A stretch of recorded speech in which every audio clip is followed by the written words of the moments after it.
রাতেই আরও 2টি নৌকা থেকে উদ্ধার অভিযান চালানো হয়।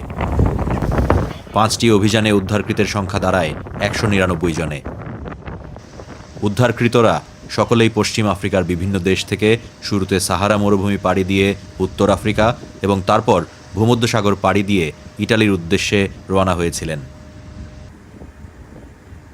লিবিয়া এবং টিউনিশিয়ায় বর্ণবাদী আচরণের পাশাপাশি অনেককে শারীরিক নির্যাতনের শিকারও হতে হয়েছে।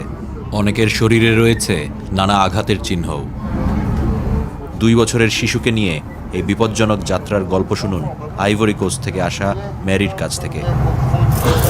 Notre pays n'est plus comme avant. Notre pays n'est plus en sécurité à cause des guerres. Il y a des viols, il y a des enfants. En tout cas, il y a des mariages. On nous subit parce qu'il n'y a plus de quoi à vivre chez nous. On nous donne des mariages précoces pour travailler. On met médicaments dans comprimés. Le mois fini, les Tunisiens, on les paye. Quand on garde notre enfant à la crèche, ils mettent les médicaments dans les médicaments pour donner aux enfants pour les faire dormir. Si on parle à la police s'en occupe pas. Une petite fille comme ça, tu t'en vas la déposer à la crèche. Souvent, on la frappe. Les enfants ils ont des blessures.